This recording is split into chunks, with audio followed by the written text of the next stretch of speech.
For more than 70 years, the bodies of the main Nazi hierarchs were hidden, buried without names, secretly exhumed or reduced to ashes to prevent any form of public veneration. No mausoleums or tombstones remained, only disturbed earth, classified documents, and coordinates that were never officially recorded.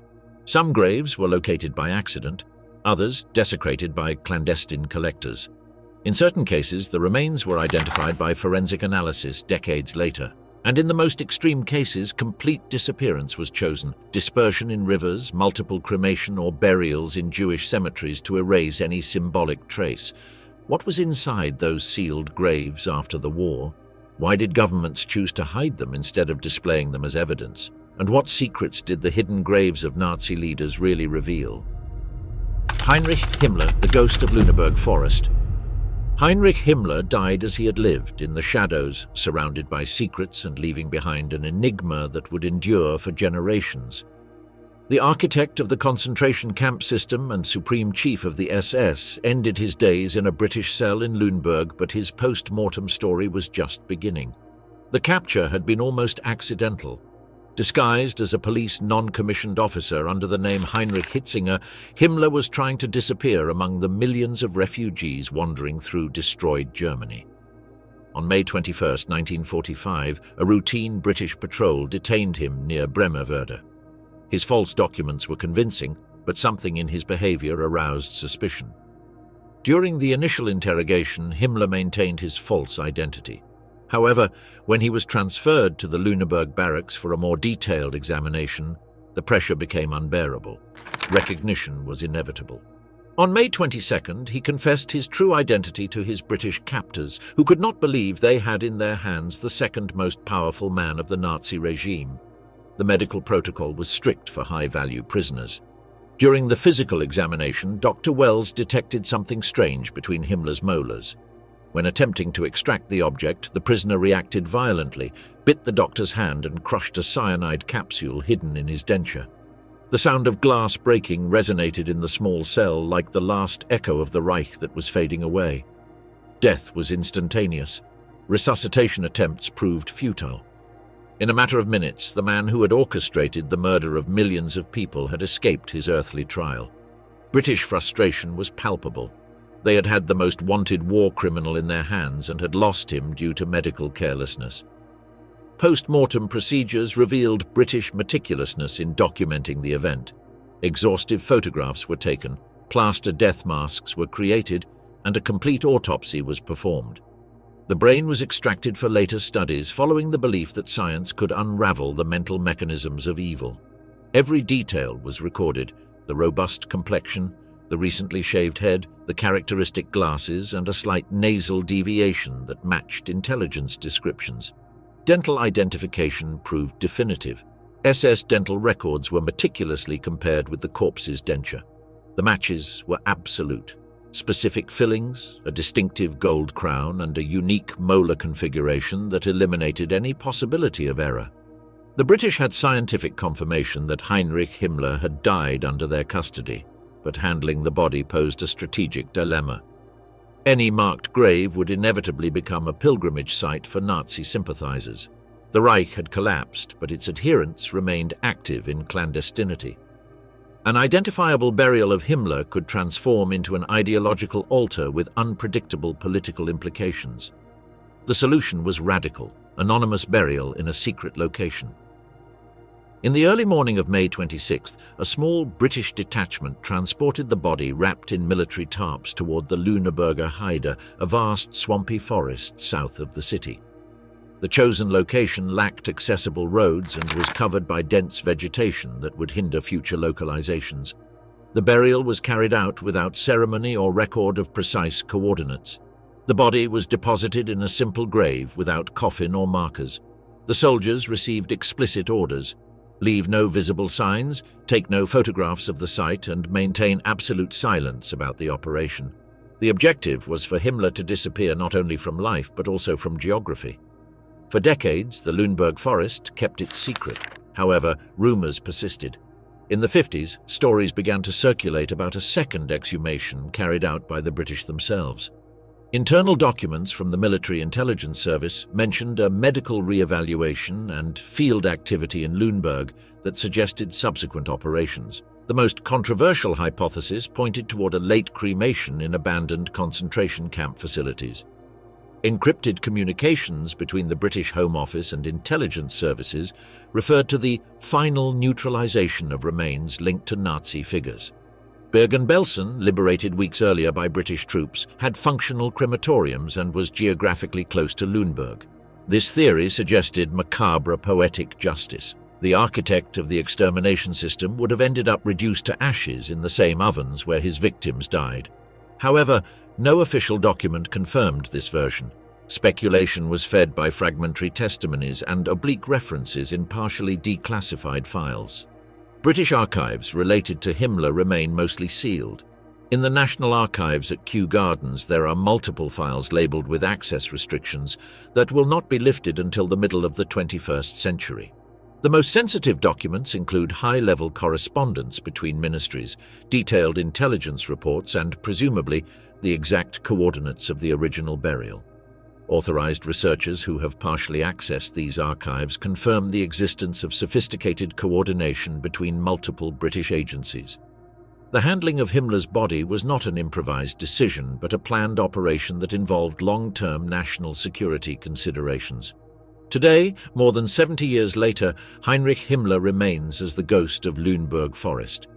His body rests somewhere indeterminate in the German geography, absorbed by the earth without name or tombstone. The secrets of his final location are protected by time and governmental classification, converting the architect of Nazi terror into a forensic enigma that challenges both historians and researchers. Rudolf Hess, The Long Road to the Sea. 4 decades of prison did not prepare German authorities for what would come after the death of Rudolf Hess. His death in Spandau on August 17, 1987, triggered a saga that would extend for more than 2 decades, crossing 2 exhumations, multiple political controversies, and a final cremation that sought to definitively erase his physical presence from the world. The death of the last prisoner of the Third Reich immediately generated conspiracy theories. Officially catalogued as suicide, the scene in the garden shed of Spandau showed the 93-year-old man with an electrical cable around his neck. However, Wolf Rudiger Hess, son of the deceased, challenged this version from the first moment. A cranial hematoma mentioned in internal reports, along with the absence of fingerprints on the cable used, fed suspicions of murder to prevent a humanitarian release that, according to certain sectors, seemed imminent. Spandau Prison, maintained by the 4 Allied powers since the end of World War II, had become an anachronistic installation over time. Hess's permanence as the only inmate, under a disproportionate and costly surveillance regime, had provoked years of diplomatic debate. The United States and the United Kingdom showed signs of being willing to consider his release for humanitarian reasons. The Soviet Union was firmly opposed. In that context of latent tensions, his sudden death generated immediate interpretations about geopolitical convenience. Despite the controversies, on August 20, 1987, the body was delivered to the family and transported to Wunsiedel, a small Bavarian city where Hess's parents rested. The funeral attracted hundreds of attendees, many of them far-right sympathizers who saw in Hess a martyr of National Socialism. The grave, marked with a simple tombstone that bore only his name and date, seemed to close a historical chapter. However, reality proved more complex. During the 1990s decade, the cemetery transformed into the epicenter of annual pilgrimages every August 17th. German intelligence services meticulously documented these concentrations. The Bundesamt für Verfassungsschutz recorded the participation of organizations from more than 10 countries, including neo-fascist movements from Italy, Hungary, the Netherlands, and Scandinavia. The numbers increased each year. Surveillance photographs revealed an elaborate political liturgy. Reich flags, banners proclaiming Hess as martyr of peace, and choreographed ceremonies with torches that recreated the symbolic aesthetics of Nazism. The culminating point occurred in 2005, when a clandestine demonstration gathered more than 6,000 participants in an internationally coordinated logistical operation. Special trains were deployed, timed marches, and internal radio transmissions. Wunsiedel, a community of barely 10,000 inhabitants, saw its summers dominated by political tensions, foreign press presence, and massive police deployments. Residents expressed frustration over the involuntary conversion of their city into a symbol of European neo-Nazi activism. Pressure on local authorities became unsustainable when international media coverage began to permanently associate the city's name with political extremism. In 2011, after confidential negotiations between the Hess family, the Lutheran parish that owned the cemetery, and the Bavarian government, a drastic measure was authorized. The exhumation was executed secretly during the night of July 20th, under police custody and without prior media notification. A specialized forensic team extracted remains that, after more than 2 decades buried, were significantly decomposed but with recognizable bone structure. Photographic samples were taken, medical records were verified, and a report was prepared that confirmed the identity of the deceased. Cremation followed immediately. The transfer to a nearby crematorium and incineration were completed before dawn, following specific protocols for politically sensitive cases. All types of visual documentation of the procedure were avoided, and it was arranged that only personnel previously approved by the Ministry of the Interior would participate. But the crucial decision concerned the destination of the ashes. They were transported to the Baltic Sea and dispersed in international waters in a location that was never revealed publicly. The choice of the sea as final destination responded to precise strategic considerations. No oceanic current could concentrate the remains in a specific recoverable place, definitively eliminating any physical point of reference for future tributes. The destruction of the tombstone was executed simultaneously. Using pneumatic tools, municipal workers demolished the stone and reconfigured the plot as part of the general design of the cemetery. In a matter of hours, the space had been erased from the visual and symbolic landscape. The Hess family issued a succinct statement expressing conformity with the measures. This family cooperation proved crucial to avoid prolonged judicial battles that could have complicated the operation. According to internal reports from the Bavarian government, negotiations included confidentiality clauses and guarantees about dignified handling of the remains. Reactions from extremist groups were predictably hostile, but the elimination of the physical focal point in Wunsiedel effectively fragmented their capacity for massive organization. Since 2011, demonstrations in memory of Hess have lost scale, visibility, and geographical coherence. Without a specific tomb that functions as a meeting point, commemorative acts dispersed across multiple countries and were reduced numerically. Bavarian authorities maintain active surveillance over attempts to create alternative or symbolic sanctuaries, especially in rural areas of Saxony and Thuringia, where extremist groups attempted to establish illegal monuments. All have been dismantled rapidly. Rudolf Hess's journey from Spandau prison to the waters of the Baltic represents one of the most radical strategies applied by democratic authorities to control historical memory. His case illustrates how a cadaver can become a political symbol and the extreme measures required to neutralize that symbolization when it affects social stability and community peace. The German state, by executing this operation, consolidated a policy of preventive physical neutralization that has since served as reference in similar cases. The elimination of involuntary worship places to Third Reich figures became a priority to prevent the symbolic continuity of an ideology defeated militarily, but still active in ideological clandestinity. Hess's tomb, instead of closing his story, became the center of a prolonged battle for control of the narrative about the Nazi past. Today, no sign in Wunsiedel reminds that one of the most emblematic faces of the regime was buried there. No tombstone, no visual record, only sealed municipal archives and surveillance photographs of a recent past. The physical disappearance of Rudolf Hess from the map is perhaps the most forceful gesture that a democracy could make in the face of the persistent shadow of a dangerous political symbol. Heinrich Himmler, the mystery of the Jewish cemetery.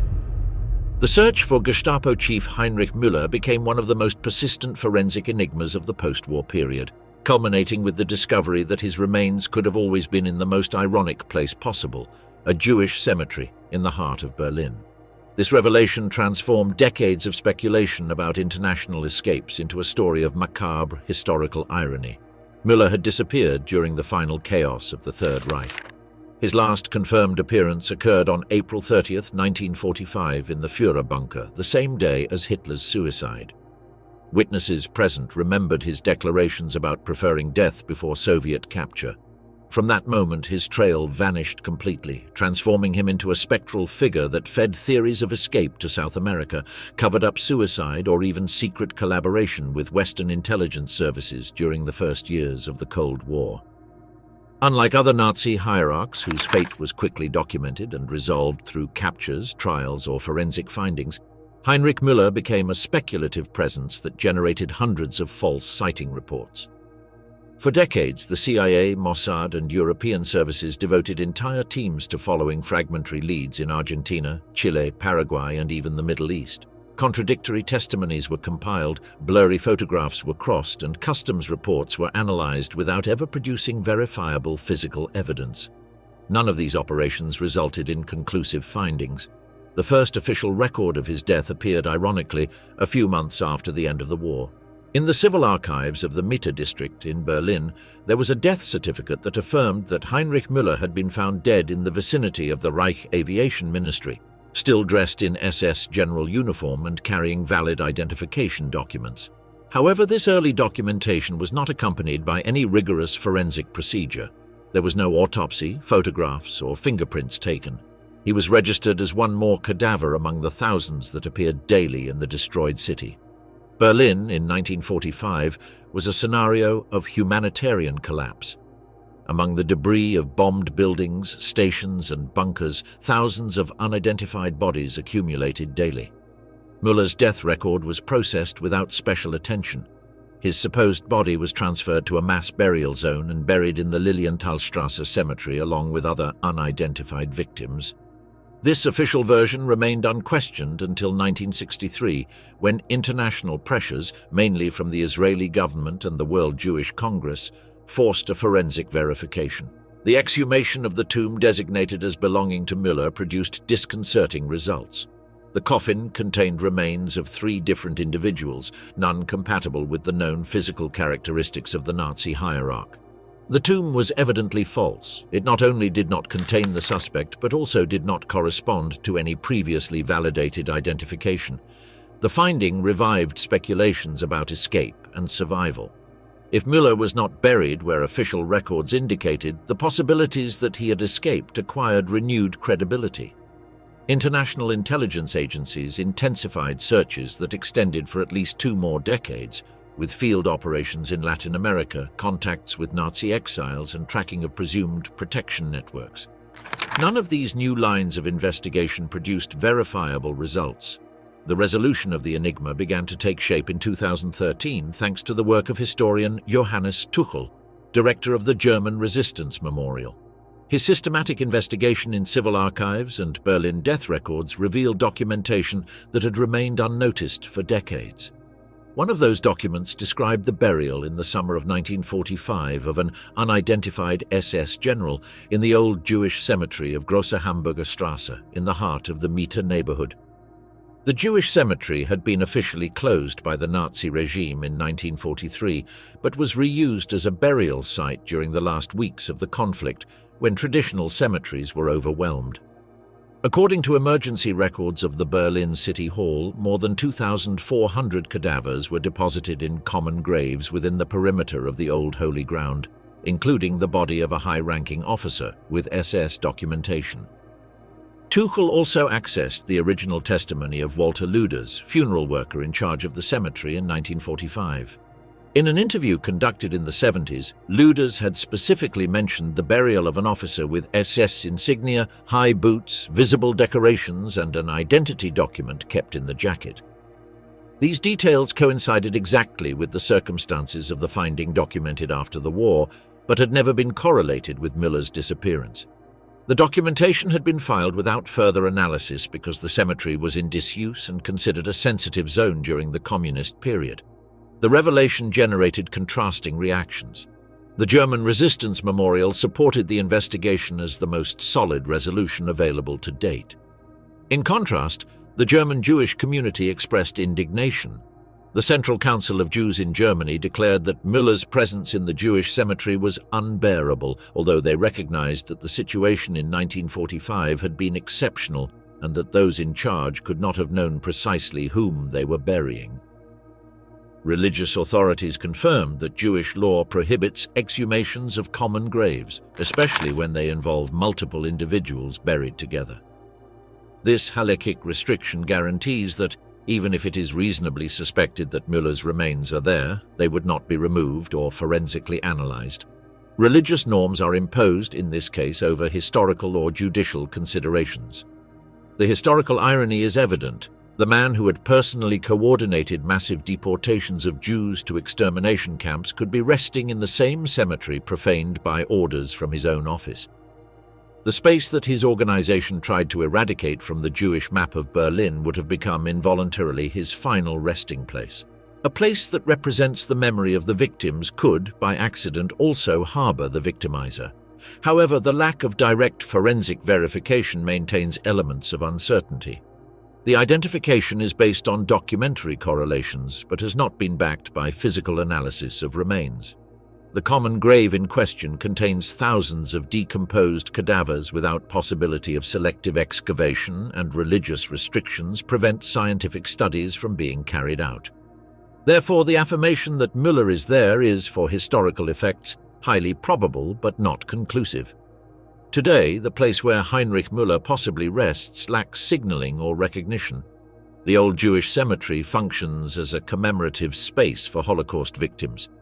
A plaque remembers figures like Moses Mendelssohn and other illustrious Jews whose tombs were profaned by order of the same Gestapo that Müller directed.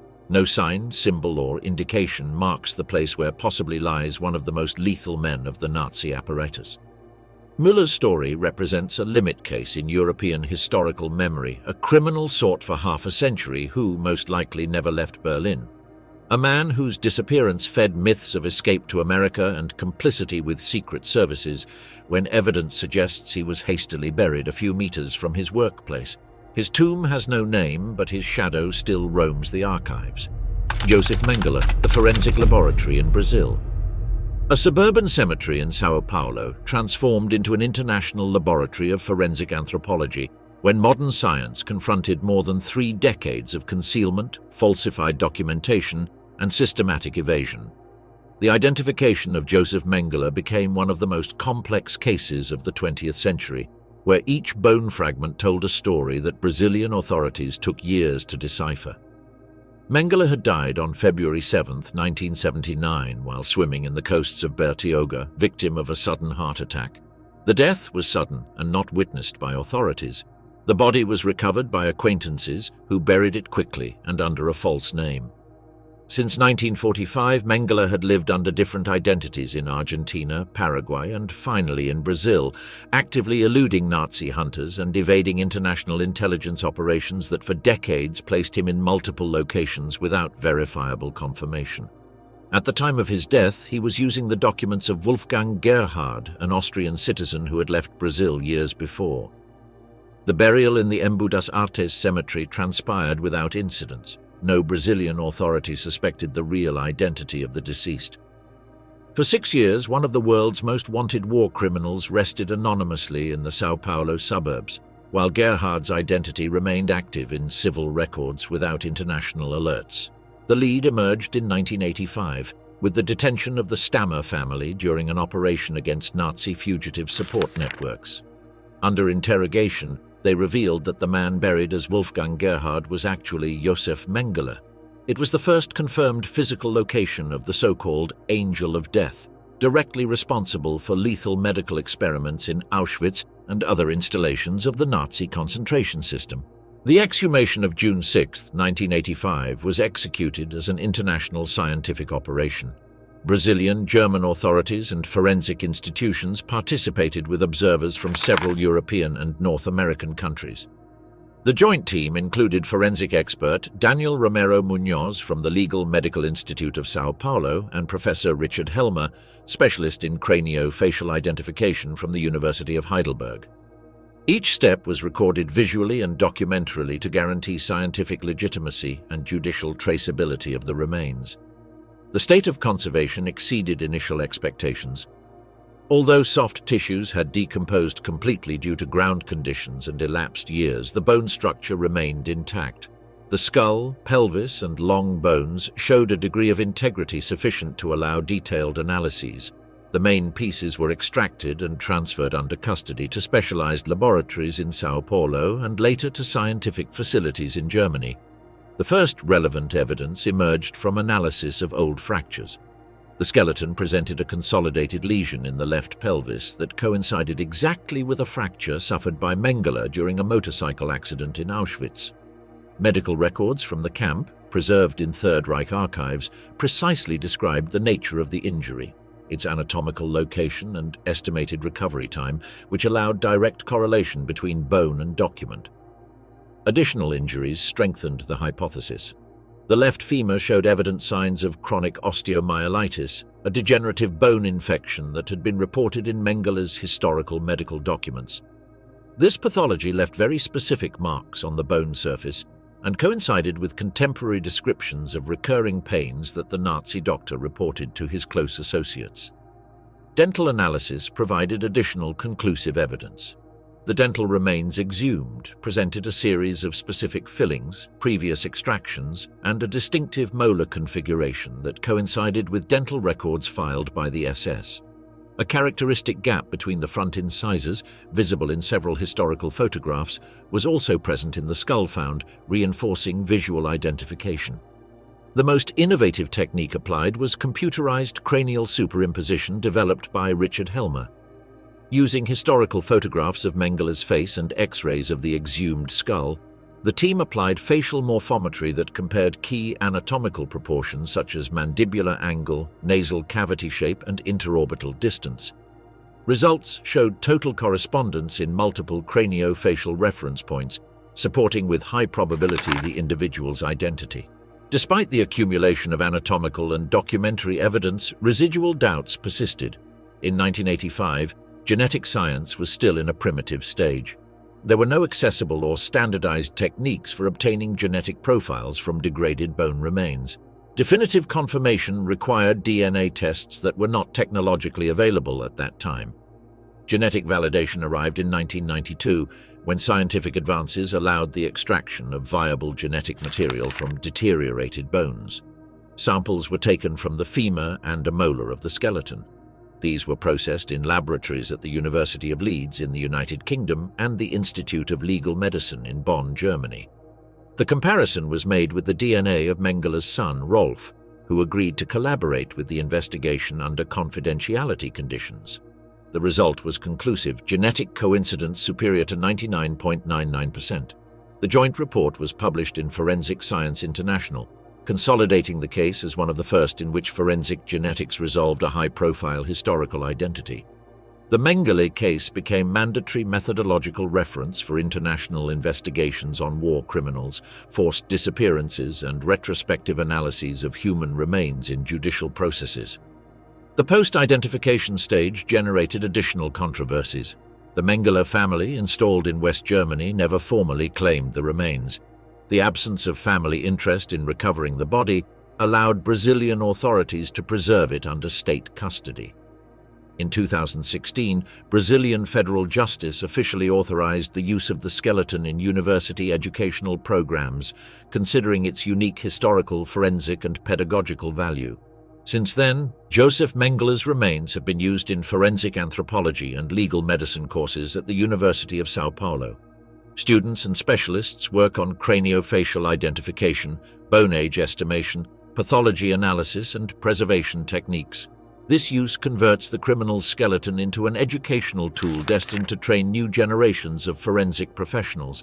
The decision to maintain the skeleton in Brazil instead of repatriating or burying it responded to scientific and juridical considerations.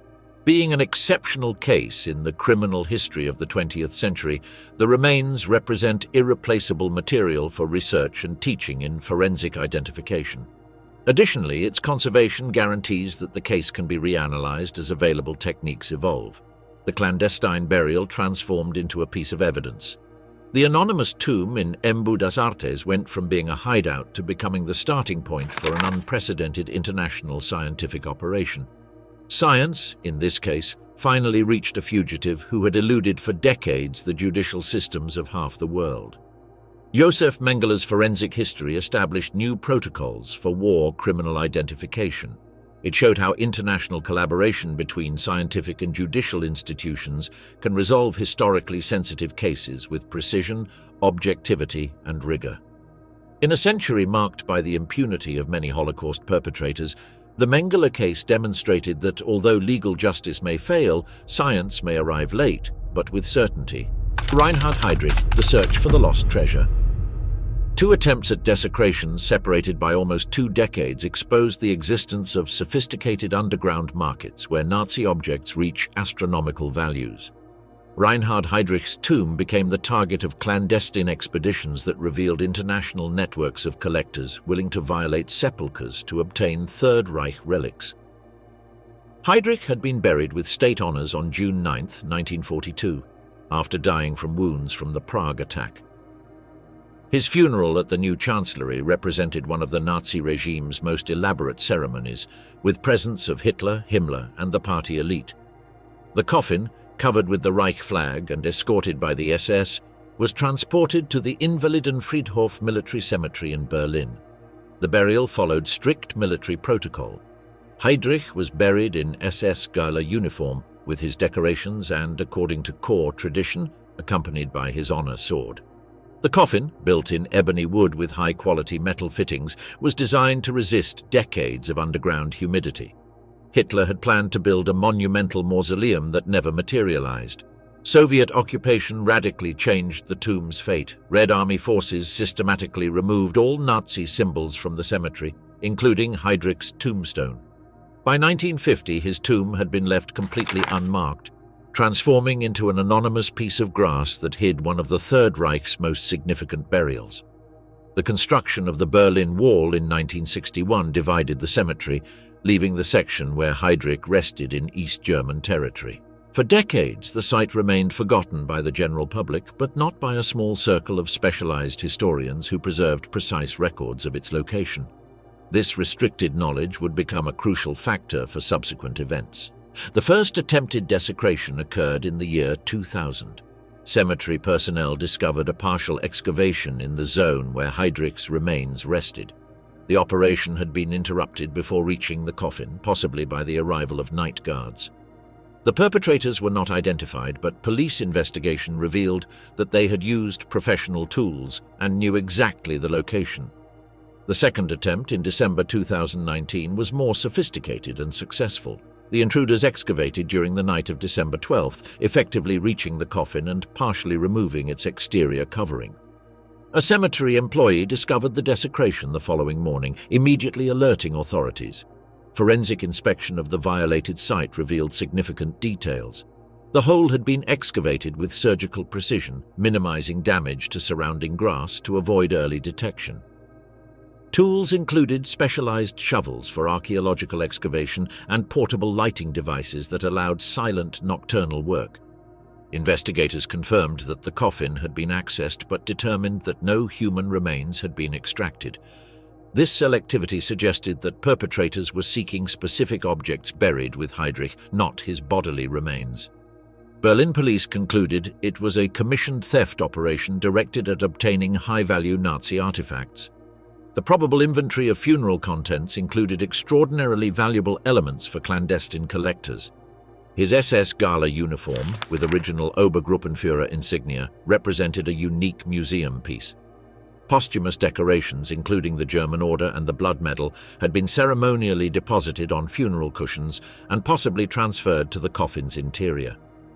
But the most coveted object was his SS honor sword, known as SS Ehrendegen.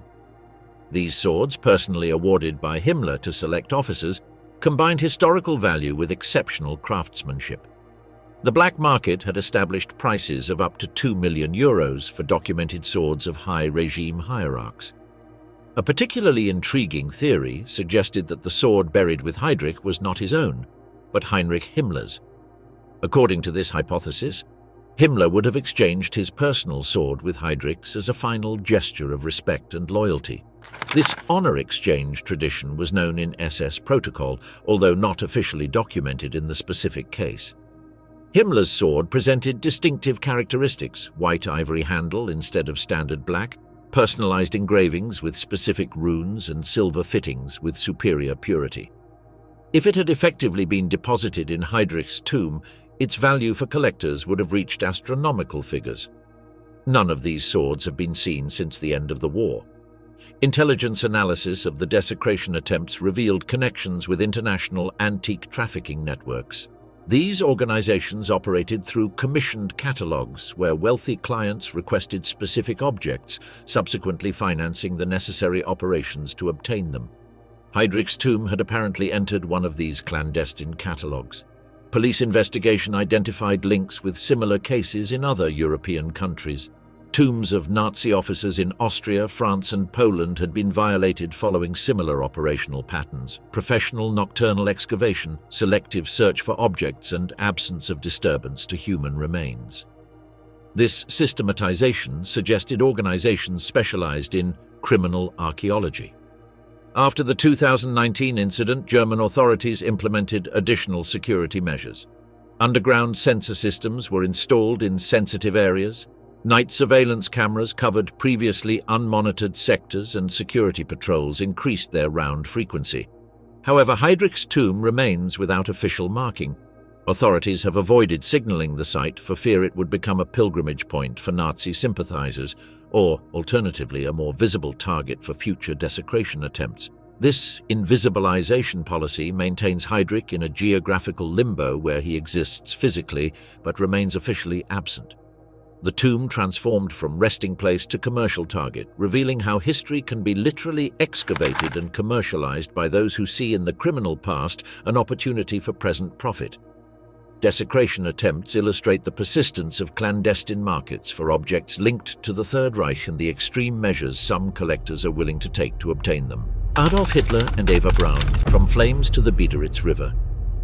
A concealment operation that crossed 25 years and multiple Soviet exhumations culminated in a final cremation designed to eliminate forever any physical vestige of the Third Reich leader.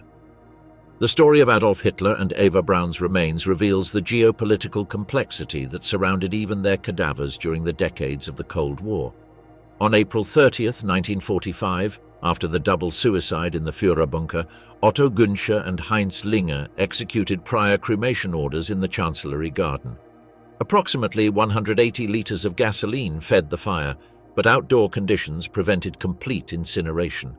The bodies remained partially charred, with recognizable bone fragments and intact dental structures that would become key elements for subsequent identification. Smersh Soviet forces arrived at the Chancellery between May 2nd and 4th. Stalin had converted the search for Hitler's remains into maximum strategic priority, needing physical evidence to disprove escape rumors already circulating through Europe. On May 5th, Soviet soldiers unearthed charred human remains near the place indicated by German witnesses. Initial recovery included 2 partially destroyed skulls, a complete mandible with gold dental bridge, and multiple bone fragments. Lieutenant Colonel Ivan Klimenko meticulously documented each element before its transfer to the Forensic Analysis Center in Bucharest. There began the first secret burial under strict military surveillance, initiating a chain of concealments that would extend for decades. Forensic identification depended crucially on dental analysis. Käthe Heusemann, Hitler's dental assistant, and Fritz Echtmann, prosthetic technician of Dr. Hugo Blaschke, were subjected to exhaustive interrogations. Both positively identified the mandible found, which corresponded exactly with the metallic bridges and gold crowns of Hitler's dental treatments. This dental identification would remain as the most solid verification element for decades. However, political security considerations motivated an exhumation in 1946. The remains were transferred to the Smersh barracks in Magdeburg, where they remained buried in the back garden of a military residence on Westenstrasse Street. Stalin strategically used ambiguity about Hitler's fate to generate uncertainty in Western intelligence services, never officially confirming that the Soviet Union possessed the remains. For more than 2 decades, bone and dental fragments remained in Magdeburg while the Cold War intensified. The existence of the remains was maintained as state secret, known only by a reduced circle of KGB officers and military medical personnel. This silence policy fed escape theories that prolonged until the 70s. In 1970, KGB director Yuri Andropov considered that the existence of remains in German territory represented an unacceptable political risk. Negotiations of the non-aggression treaty between the GDR and the USSR had intensified diplomatic pressure, and the potential for public leakage threatened to create unpredictable international controversies. The final exhumation order was issued directly by Andropov in March 1970. Agents of the 3rd Special Department of the KGB executed the nocturnal operation with participation of military medical personnel. The remains were extracted, transferred in hermetic containers to a mobile crematorium installation, and completely reduced to ashes through scientifically controlled procedures. Final destruction was executed with extreme meticulousness. The ashes were analyzed to confirm that no identifiable bone fragments remained, then transported to the Biederitz River, a small tributary of the Elbe near Schönebeck. Dispersion was carried out from multiple points along the course to prevent any localized concentration of material, guaranteeing irreversible dispersion. Nevertheless, selective fragments were preserved in the KGB Central Archives. A mandible section with metallic bridges, 2 cranial fragments and dental samples. These elements remain under FSB custody in Moscow, constituting the only remaining physical evidence of Adolf Hitler. Their preservation responded to historical verification needs and possible future forensic requirements. In 2018, French forensic doctor Philippe Charlier obtained authorized access to these preserved fragments. His microscopic, metallographic, and carbon analyses confirmed the authenticity of the dental remains, scientifically validating the Soviet identifications made in 1945. The study, published in European Journal of Internal Medicine, definitively closed speculations about the authenticity of Soviet findings. Eva Braun's case followed a parallel pattern with less specific documentation. Her remains were processed jointly with Hitler's during all phases of burial, exhumation, and final cremation. Identification was based on analysis of a mandible with platinum crowns that matched available dental records, although documentation about her case remains more fragmentary. Related Soviet archives maintain partial access restrictions. Although basic documents were declassified between 1991 and 2010, sensitive information about operational procedures, exact locations, and personnel involved preserves classification. The Russian government justifies these restrictions, alleging national security considerations that transcend historical context. The Soviet strategy of multiple concealment and final destruction represented one of the most sophisticated dememorialization operations in modern history. Its objective transcended the elimination of physical remains. It sought to prevent any future possibility of localization, veneration, or political instrumentalization of Hitler and Eva Braun's bodies, preventively neutralizing any attempt at posthumous mythification. Martin Bormann, the skull that reappeared 28 years later. A fortuitous discovery during urban works in 1972 initiated an investigation that would extend for decades and culminate with the application of cutting-edge genetic technology to resolve one of the most enduring enigmas of the Nazi criminal search. Martin Bormann's case illustrates the evolution of forensic science from historical speculation to absolute scientific certainty. Bormann's disappearance had begun during the night of May 1st to 2nd, 1945, when he participated in the failed escape attempt from the Führerbunker. The group, led by General Wilhelm Mohnke, attempted to cross Soviet lines through the Weidendammer Bridge, but was dispersed by artillery fire. From that moment, the fate of the most powerful man in the Reich after Hitler became a persistent enigma. The most significant testimony came from Arthur Axmann, leader of the Hitler Youth, who declared having seen 2 cadavers near Lehrter Bahnhof station hours after the failed escape. According to Axmann, one of the bodies corresponded to Bormann and showed signs of cyanide poisoning, evidenced by white residues around the mouth. However, this testimony lacked independent verification for decades. Bormann transformed into the most wanted Nazi fugitive, feeding at least 17 intelligence reports that claimed to locate him in Argentina, Chile, or Paraguay. The CIA spent significant resources on tracking operations that extended until the mid-60s. BND German documents revealed that between 1955 and 1964, substantial funds were invested in South American searches, all without verifiable results. The mystery began to resolve on December 7, 1972, when Gassag company workers were performing excavations for urban infrastructure near the station bridge in Berlin. At 1.2 meters depth, they discovered human remains along with uniform fragments and dental material. The location coincided exactly with previous declarations by Albert Krumnow, postal employee who had claimed to bury two bodies under Soviet order on May 8, 1945.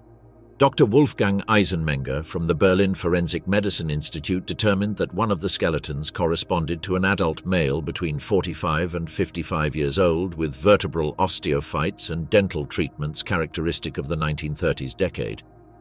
The upper mandible showed a partial metallic prosthesis and crowns that matched Bormann's known dental history.